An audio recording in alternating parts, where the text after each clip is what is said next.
जे रत लगे कपड़े जमा होए पुली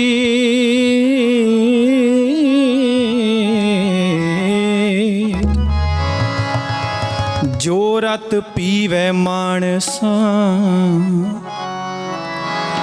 तिन क्यों निर्मल चीत। जो रत पीवे मानसा तिन क्यों निर्मल चीत। हक पराया नानका उस सुअर उस गाए। हक पराया नानका उस सुअर उस गाए।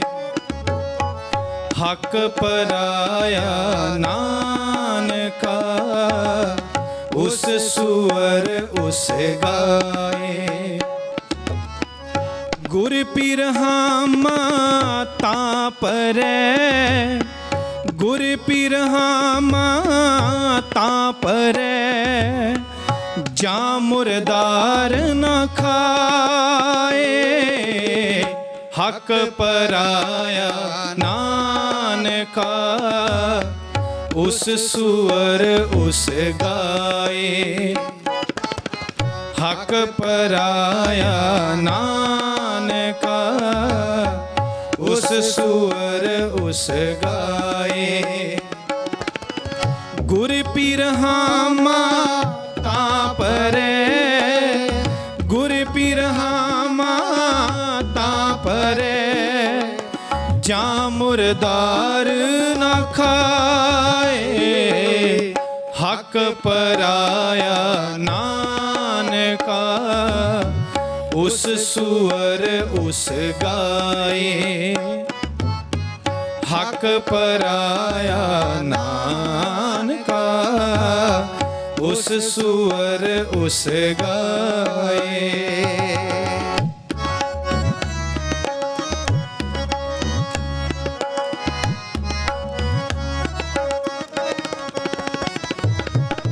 नानक गल्ली कूड़ई कूड़ो पल्ले पाए।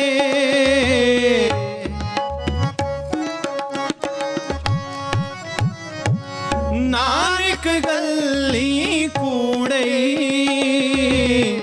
कूड़ो पल्ले पाए। कूड़ो पल्ले पाए। हक पराया नानका उस सुअर उस गाए।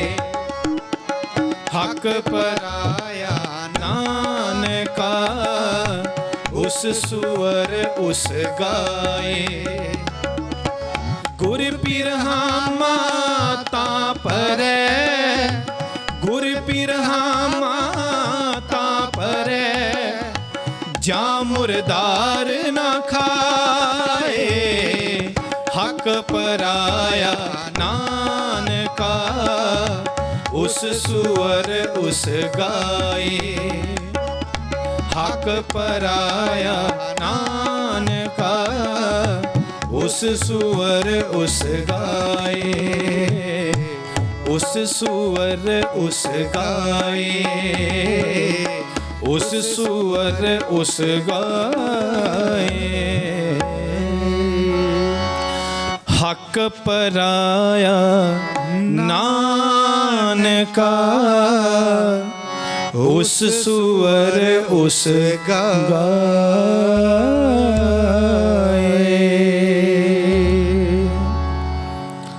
हाँ सत्संगियो,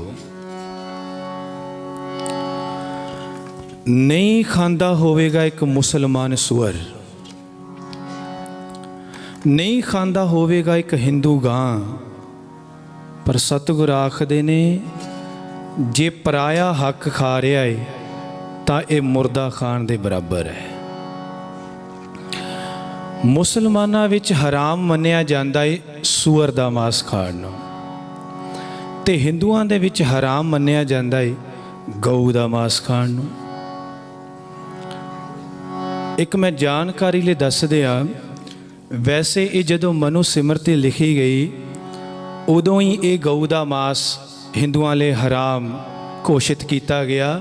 ਜੇ ਤੁਸੀਂ ਵੇਦਾਂ ਨੂੰ ਪੜ੍ਹੋ, ਉਹਨਾਂ ਦੇ ਵਿੱਚ ਲਿਖਿਆ ਕਿ ਹਿੰਦੂ ਰਾਜੇ ਆਮ ਗਊ ਦਾ ਮਾਸ ਖਾਂਦੇ ਸਨ, ਗਊ ਦਾ ਸੇਵਨ ਕਰਦੇ ਸਨ।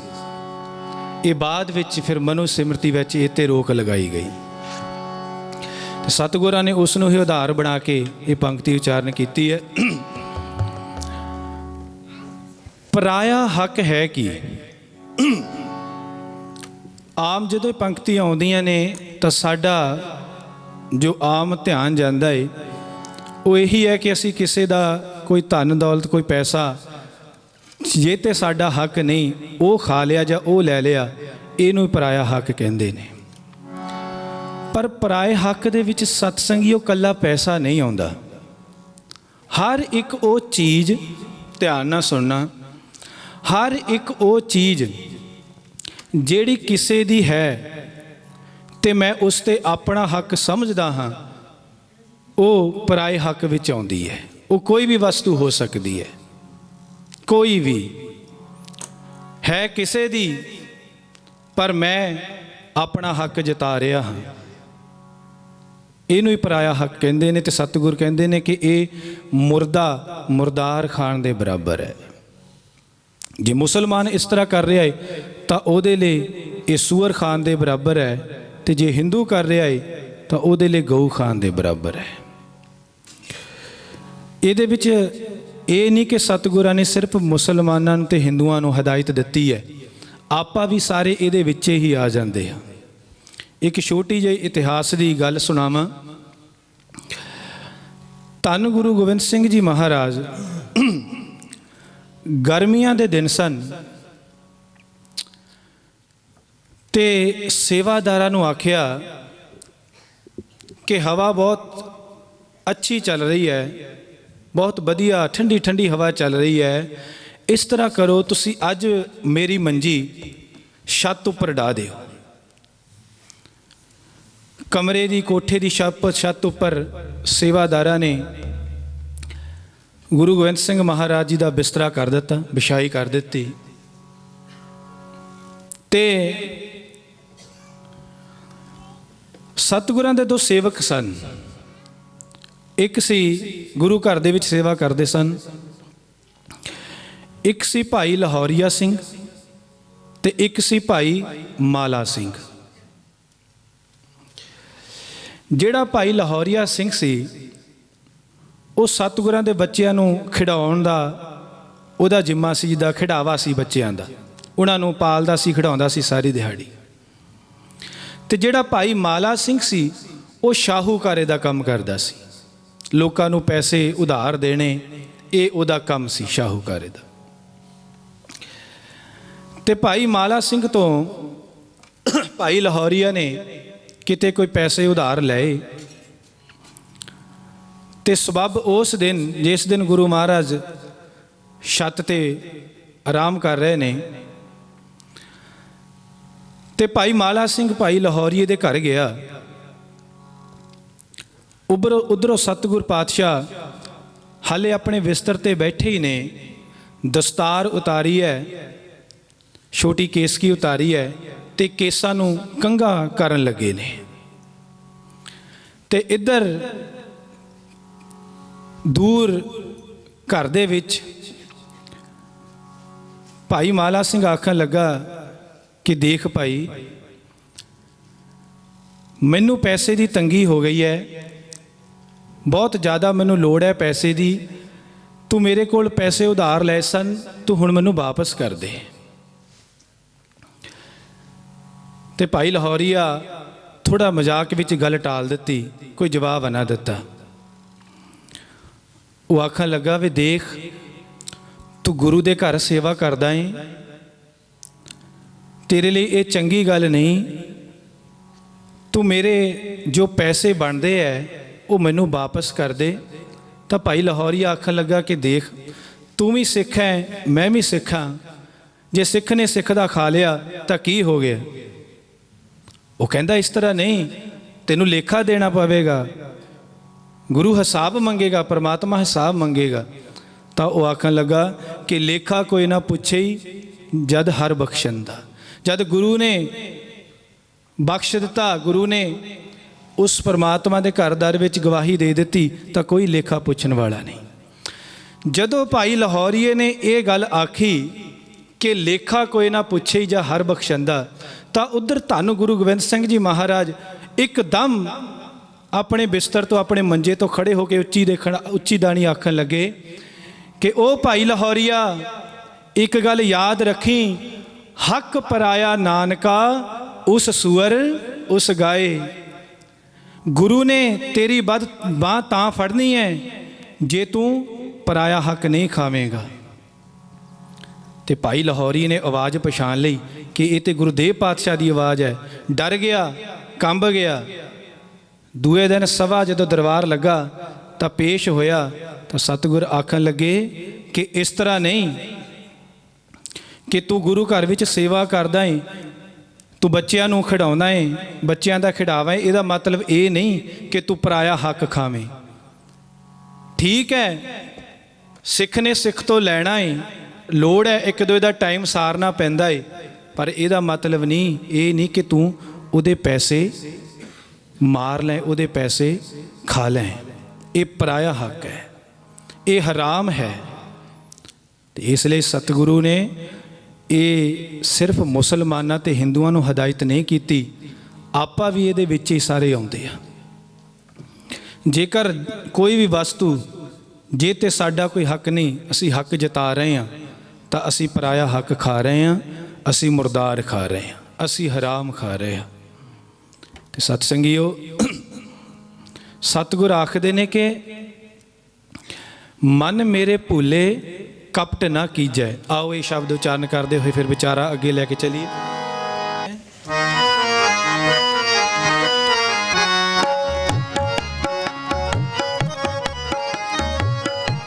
कपट न कीजै, कपट न कीजै, कपट न कीजै, कपट न कीजै। मन मेरे भूले कपट न कीजै, मन मेरे भूले कपट न कीजै, कपट न कीजै, कपट न कीजै, कपट न कीजै, कपट न कीजै। मन मेरे भूले कपट न कीजै। अंत नवेरा तेरे जी पैली जै, अंत नवेरा तेरे जी पैली जै। कपट न कीजै, कपट न कीजै, कपट न कीजै, कपट न कीजै। मन मेरे भूले कपट न कीजै, कपट न कीजै।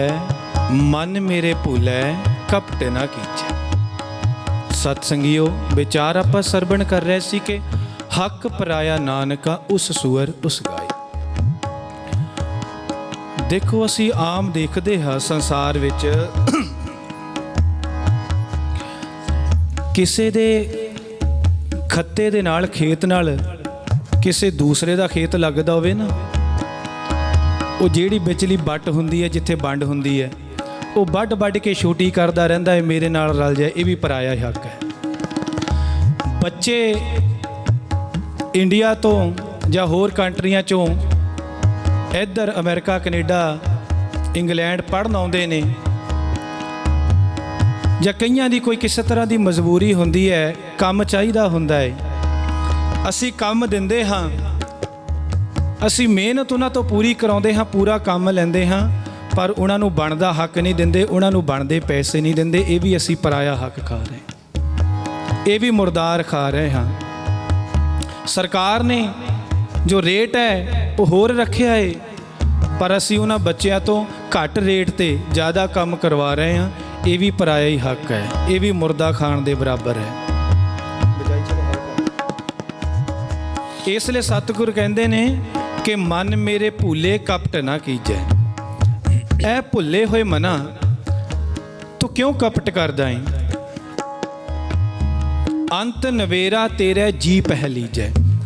ਕਪਟ ਦਾ ਮਤਲਬ ਕੀ ਹੈ ਕਿ ਛਲ, ਠਗੀਆਂ, ਤਰ੍ਹਾਂ ਤਰ੍ਹਾਂ ਦੇ ਤੂੰ ਪੁੱਠੇ ਸਿੱਧੇ ਕੰਮ ਕਰਦਾ ਹੈ। ਤੇ ਸਤਿਗੁਰ ਆਖਦੇ ਨੇ ਕਿ ਇਹਦਾ ਰਿਜ਼ਲਟ ਕੀ ਨਿਕਲੇਗਾ? ਅੰਤ ਨਵੇਰਾ ਤੇਰਾ ਜੀ ਪਹਿਲੀਜੈ। ਸ਼ੁਰੂਆਤ ਸ਼ਬਦ ਦੀ ਸਤਿਗੁਰ ਕਰਦੇ ਨੇ ਕਿ ਬਹੁ ਪਰਪੰਚ ਕਰ ਪਰ ਧਨ ਲਿਆਵੈ। ਕਈ ਤਰ੍ਹਾਂ ਦੇ ਪਰਪੰਚ ਕਰਦਾ ਏ, ਕਈ ਤਰ੍ਹਾਂ ਦੀਆਂ ਠਗੀਆਂ ਠੋਰੀਆਂ ਕਰਕੇ ਸਤਿਗੁਰ ਆਖਦੇ ਨੇ ਕਿ ਪਰ ਧਨ ਲਿਆਵੈ। ਦੂਸਰੇ ਦਾ ਹੱਕ ਤੂੰ ਆਪਣੇ ਘਰ ਵਿੱਚ ਲੈ ਕੇ ਆਉਂਦਾ ਏ, ਕਈ ਤਰ੍ਹਾਂ ਦੇ ਪਾਪੜ ਬੇਲਦਾ ਏ, ਝੂਠ ਬੋਲਦਾ ਏ। ਕਿਉਂਕਿ ਜਿੱਥੇ ਲਾਲਚ ਹੈ ਸਤਸੰਗੀਓ, ਜਿੱਥੇ ਲਾਲਚ ਹੈ ਉੱਥੇ ਝੂਠ ਆਵੇਗਾ ਹੀ ਆਵੇਗਾ, ਤੇ ਜਿੱਥੇ ਝੂਠ ਹੈ ਉੱਥੇ ਪਾਪ ਲਾਜ਼ਮੀ ਆਵੇਗਾ। ਇਹਨਾਂ ਦਾ ਆਪਸੀ ਸੰਬੰਧ ਹੁੰਦਾ ਹੈ। ਜਿੱਥੇ ਲੋਭ ਆ ਗਿਆ, ਲਾਲਚ ਆ ਗਿਆ, ਉੱਥੇ ਝੂਠ ਆਪਣੇ ਆਪ ਆ ਜਾਏਗਾ ਉਸ ਹਿਰਦੇ ਵਿੱਚ, ਤੇ ਜਿੱਥੇ ਝੂਠ ਆ ਗਿਆ ਉੱਥੇ ਪਾਪ ਆਪਣੇ ਆਪ ਆ ਜਾਏਗਾ। ਇਸੇ ਤਰ੍ਹਾਂ ਜਿਸ ਹਿਰਦੇ ਵਿੱਚ ਦਇਆ ਆ ਗਈ, ਜਿੱਥੇ ਦਇਆ ਆ ਗਈ ਉੱਥੇ ਸਬਰ ਸੰਤੋਖ ਆਪਣੇ ਆਪ ਆ ਜਾਏਗਾ, ਤੇ ਜਿੱਥੇ ਸਬਰ ਸੰਤੋਖ ਆ ਗਿਆ ਉਸ ਹਿਰਦੇ ਵਿੱਚ ਧਰਮ ਆਪਣੇ ਆਪ ਆ ਜਾਏਗਾ। ਇਹਨਾਂ ਦਾ ਆਪਸੀ ਤਾਲਮੇਲ ਹੁੰਦਾ ਹੈ। ਤੇ ਸਤਿਗੁਰ ਆਖਦੇ ਨੇ ਕਿ ਬਹੁ ਪਰਪੰਚ ਕਰ ਪਰ ਧਨ ਲਿਆਵੇ। ਤਰ੍ਹਾਂ ਤਰ੍ਹਾਂ ਦੇ ਤੂੰ ਪਾਪੜ ਬੇਲ ਕੇ ਪਰਾਇਆ ਹੱਕ ਲੈ ਕੇ ਆਉਂਦਾ ਹੈ ਆਪਣੇ ਘਰ ਵਿੱਚ, ਤੇ ਸੁੱਤ ਦਾਰਾ ਪੈ ਆਨ ਲੁਟਾਵੇ। ਆਪਣਾ ਅਕਾਊਂਟ, ਆਪਣਾ ਬੈਂਕ ਬੈਲੈਂਸ ਭਰਦਾ ਹੈ, ਤੇ ਘਰ ਉਹ ਪੈਸਾ ਲਿਆ ਕੇ ਤੂੰ ਆਪਣੇ ਕਹਿੰਦੇ ਨੇ ਕਿ ਸੁੱਤ ਦਾਰਾ। ਸੁੱਤ ਕਹਿੰਦੇ ਨੇ ਪੁੱਤਰ ਨੂੰ, ਦਾਰਾ ਕਹਿੰਦੇ ਨੇ ਪਤਨੀ ਨੂੰ। ਆਪਣੇ ਬੱਚਿਆਂ ਨੂੰ, ਆਪਣੀ ਪਤਨੀ ਨੂੰ ਤੂੰ ਉਹ ਧਨ ਲਿਆ ਕੇ ਦਿੰਦਾ ਹੈ, ਉਹਨਾਂ ਨੂੰ ਐਸ਼ ਕਰਵਾਉਂਦਾ ਫਿਰਦਾ ਹੈ। ਬੱਚਿਆਂ ਦੇ ਤੂੰ ਚਾਅ ਪੂਰੇ ਕਰਦਾ ਫਿਰਦਾ ਹੈ, ਘਰ ਵਾਲੀ ਦੇ ਚਾਅ ਪੂਰੇ ਕਰਦਾ ਫਿਰਦਾ ਹੈ। ਸੁੱਤ ਦਾਰਾ ਪੈ ਆਨ ਲੁਟਾਵੇ। ਮਨ ਮੇਰੇ ਭੁੱਲੈ ਕਪਟ ਨਾ ਕੀਜੈ। ਐ ਮਨਾ ਕਪਟ ਨਾ ਕਰ। ਇਹ ਸਤਿਗੁਰੂ ਕਬੀਰ ਜੀ ਮਹਾਰਾਜ ਦਾ ਸ਼ਬਦ ਹੈ, ਕਪਟ ਨਾ ਕਰ। ਦੇਖੋ, ਸੁੱਤ ਦਾਰਾ ਪੈ ਆਨ ਲੁਟਾਵੇ। ਤੂੰ ਪਰਾਇਆ ਧਨ ਲਿਆ ਕੇ ਪੁੱਤਰਾਂ ਨੂੰ ਘਰ ਵਾਲੀ ਦੇ ਹੱਥ ਤੇ ਰੱਖਦਾ ਹੈ, ਤੇ ਘਰ ਵਾਲੀ ਵੀ ਕਦੇ ਪੁੱਛਦੀ ਨਹੀਂ, ਸਵਾਲ ਨਹੀਂ ਕਰਦੀ ਕਿ ਸੁਆਮੀ ਇਹ ਧਨ ਕਿੱਥੋਂ ਲੈ ਕੇ ਆਏ ਹੋ, ਇਹ ਪੈਸਾ ਹੱਕ ਦਾ ਹੈ ਜਾਂ ਹਰਾਮ ਦਾ ਹੈ, ਕਦੇ ਸਵਾਲ ਨਹੀਂ ਕਰਦੀ। ਜਿਹੜੀ ਇੱਕ ਔਰਤ ਹੁੰਦੀ ਹੈ ਘਰ ਵਿੱਚ ਨਾ, ਧਿਆਨ ਦੇਣਾ ਮਾਤਾਵਾਂ ਭੈਣਾਂ ਨੂੰ ਬੇਨਤੀ ਹੈ, ਜਿਹੜੀ ਔਰਤ ਹੁੰਦੀ ਹੈ ਇਹ ਘਰ ਦੀ ਤਕਦੀਰ ਲਿਖ ਸਕਦੀ ਹੈ। 95% ਜੋ ਬੱਚਿਆਂ ਦੇ ਵਿੱਚ ਸੰਸਕਾਰ ਹੁੰਦੇ ਨੇ ਉਹ ਮਾਂ ਦੇ ਹੀ ਹੁੰਦੇ ਨੇ। ਤੇ ਜੇਕਰ ਔਰਤ ਚਾਹੇ ਆਪਣੇ ਘਰ ਦੀ ਸਾਰੀ ਕਾਇਆ, ਜਿਸ ਤਰ੍ਹਾਂ ਕਹਿ ਲਈਏ ਇੱਕ ਹਰਿਮੰਦਰ ਵਰਗੀ ਵੀ ਕਰ ਸਕਦੀ ਹੈ। ਜੇਕਰ ਔਰਤ ਕੁਰਾਹੇ ਪੈ ਜਾਏ, ਔਰਤ ਮਰਦ ਉਲਟੀ ਦੇਣ ਲੱਗ ਪਏ, ਤਾਂ ਇਹ ਬਸਦਾ ਹੋਇਆ ਘਰ ਉਜਾੜ ਵੀ ਸਕਦੀ ਹੈ। ਜਦੋਂ ਪਤੀ ਪਰਾਇਆ ਧਨ ਲੈ ਕੇ ਆਉਂਦਾ ਹੈ, ਜੇਕਰ ਔਰਤ ਸਬਰ ਸੰਤੋਖ ਵਾਲੀ ਹੈ ਤਾਂ ਉਹ ਪੁੱਛੇਗੀ ਕਿ ਇਹ ਧਨ ਕਿੱਥੋਂ ਆਇਆ ਹੈ, ਇਹ ਹੱਕ ਦਾ ਹੈ ਜਾਂ ਹਰਾਮ ਦਾ ਹੈ। ਜੇਕਰ ਨਹੀਂ ਹੱਕ ਦਾ, ਜੇਕਰ ਉਹ ਸਬਰ ਸੰਤੋਖ ਵਾਲੀ ਹੋਵੇਗੀ ਤਾਂ ਉਹ ਇੱਕ ਵਾਰ ਇਨਕਾਰ ਕਰ ਦੇਗੀ ਕਿ ਮੇਰੇ ਘਰ ਵਿੱਚ ਇਸ ਤਰ੍ਹਾਂ ਦਾ ਪੈਸਾ ਨਹੀਂ ਆਉਣਾ ਚਾਹੀਦਾ, ਮੇਰੇ ਘਰ ਵਿੱਚ, ਮੇਰੇ ਬੱਚਿਆਂ ਦੇ ਮੂੰਹ ਵਿੱਚ ਇਸ ਤਰ੍ਹਾਂ ਦੇ ਪੈਸੇ ਦੀ ਰੋਟੀ ਨਹੀਂ ਜਾਣੀ ਚਾਹੀਦੀ। पर जेकर औरत आप उस जो हक की कमाई नहीं उस ते आप भी जिंदगी जीवन लग पे तो फिर घर का माहौल बिगड़ता बिगड़ता बिगड़ जाता है। इसलिए सतगुरु कबीर साहब समझाते ने कि बहु परपंच कर पर धन लियावै सुत दारा पे आन लुटावै मन मेरे भूलै कपट ना कीजै ना कर ठगियां ठोरियां क्यों अंत नबेरा तेरा जी पै लीजै। जिन्हां दे लई तो ठगियां ठोरियां करदा फिरदा है ना भी मेरे पुत्रां दा आ बन जाए, मैं अपनी घर वाली नूं आ लैके दे दियां, तो सतगुरु आखदे ने कि जदों अंत समा आउणा है ना, जदों तेरा लेखा जोखा होना है तो उत्थे लेखा जोखा तेरे पुत्रा तो या तेरी पत्नी तो पुछया नहीं जाना। अंत नवेरा तेरा जी पै लीजै, तेरी जिंद तो हिसाब किताब लैना ही। मैं अक्सर ये अर्ज करदा हुंदा कि आम दुनिया विच असीं देखदे हां कि बीजदा कोई है वढदा कोई है। फसल किसी ने बीजी वो खांदा कोई होर है, किते विदेश विच जाके भी पहुँच जाती है फसल। धन दौलत किसी ने कमाया जोड़िया किसी ने, पर उन्होंने हंडा रहे ने, पुत पोते भी हंडा रहे ने। पर ये जो चीज़ है जो कर्मां दा लेखा जोखा है ना, सतगुर आखदे ने अंत नबेरा तेरा जी पै लीजै। ये किसी नूं हिसाब नहीं देना पैना, ये हिसाब तेरी ही जिंद नूं देना पैना है। इसलिए मन मेरे भूलै कपट ना कीजै। आओ पंक्तियां उच्चारण करिए। कपट न कीजै कपट न कीजै कपट न कीजै कपट न कीजै मन मेरे भूले कपट न कीजै मन मेरे भूले कपट न कीजै।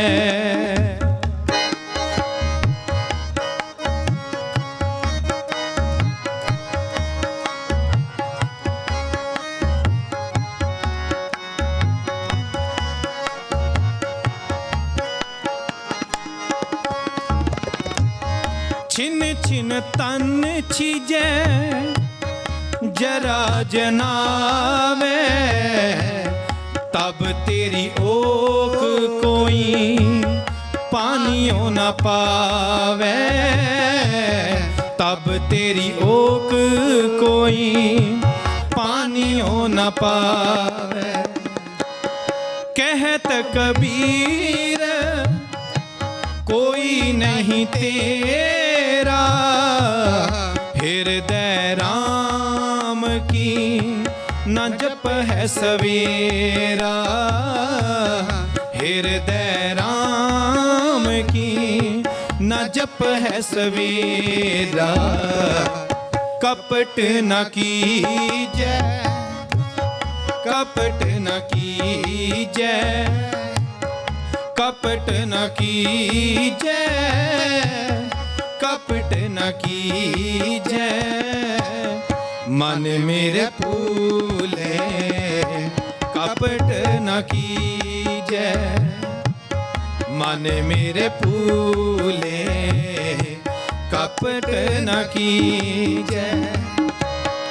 अंत नवेरा तेरा जी पै लीजै अंत नवेरा तेरा जी पै लीजै कपट न कीजै कपट न कीजै कपट न कीजै कपट न कीजै मन मेरे भूले कपट न कीजै मन मेरे भूले कपट न कीजै मन मेरे भूले कपट न कीजै कपट न कीजै कपट न कीजै मन मेरे भूले कपट न कीजै।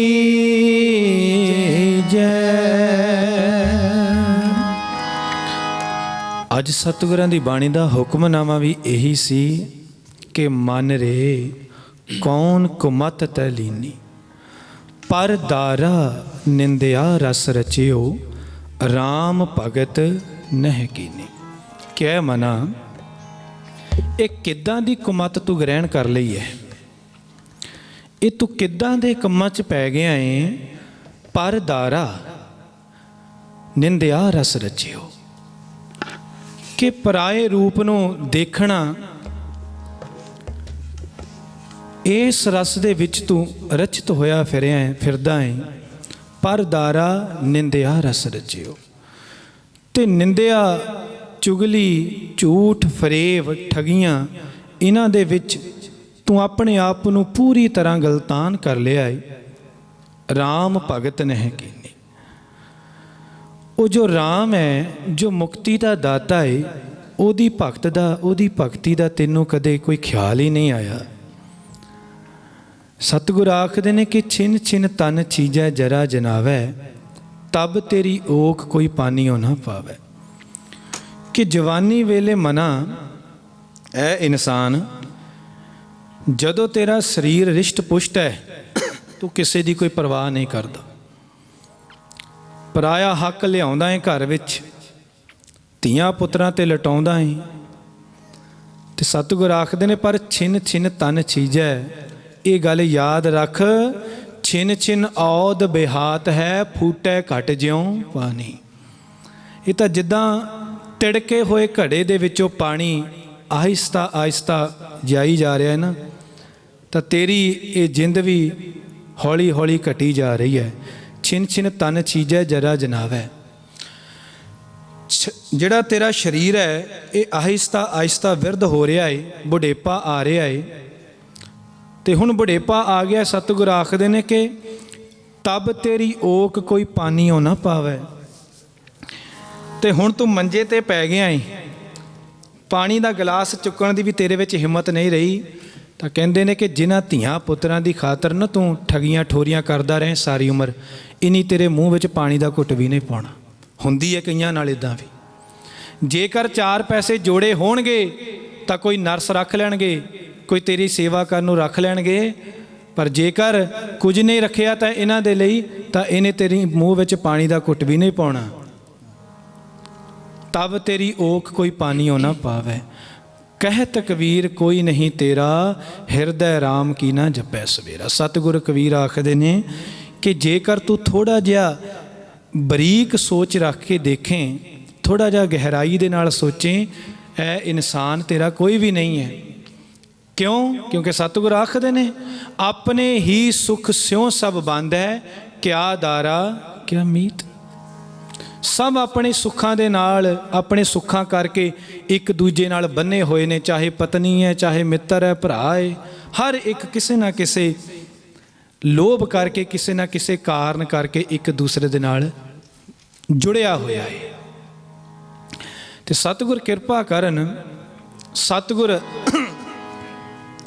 ਸਾਡੀ ਬਾਂਹ ਉਸ ਦਰਗਾਹ ਵਿੱਚ ਤਦ ਹੀ ਫੜਨਗੇ। ਸਤਿਗੁਰ ਰਵਿਦਾਸ ਮਹਾਰਾਜ, ਗੁਰੂ ਗ੍ਰੰਥ ਸਾਹਿਬ ਮਹਾਰਾਜ ਸਾਡੀ ਹਾਮੀ ਤਦ ਹੀ ਭਰਨਗੇ ਸਤ ਸੰਗੀਓ, ਜੇਕਰ ਅਸੀਂ ਕਪਟ ਛਲ ਫਰੇਬ ਤੋਂ ਬਚ ਕੇ ਰਹਾਂਗੇ, ਜੇਕਰ ਅਸੀਂ ਇਹਨਾਂ ਪੰਕਤੀਆਂ ਨੂੰ ਸਮਝਾਂਗੇ ਕਿ ਹੱਕ ਪਰਾਇਆ ਨਾਨਕਾ, ਉਸ ਸੂਰ ਉਸ ਗਾਏ, ਗੁਰ ਪੀਰ ਹਾਮਾ ਤਾਂ ਭਰੈ ਜਾਂ ਮੁਰਦਾਰ ਨਾ ਖਾਏ। ਜੇਕਰ ਅਸੀਂ ਪਰਾਇਆ ਹੱਕ ਨਹੀਂ ਖਾਂਦੇ, ਪਰਾਇਆ ਧਨ ਨਹੀਂ ਖਾਂਦੇ, ਕੋਈ ਵੀ ਪਰਾਈ ਚੀਜ਼ ਤੇ ਆਪਣਾ ਅਧਿਕਾਰ ਨਹੀਂ ਜਮਾਉਂਦੇ, ਤਦ ਹੀ ਗੁਰੂ ਨੇ ਸਾਡੀ ਬਾਂਹ ਉਸ ਅਕਾਲ ਪੁਰਖ ਦੇ ਦਰ ਘਰ ਵਿੱਚ ਸਾਡੀ ਗਵਾਹੀ ਭਰਨੀ ਹੈ।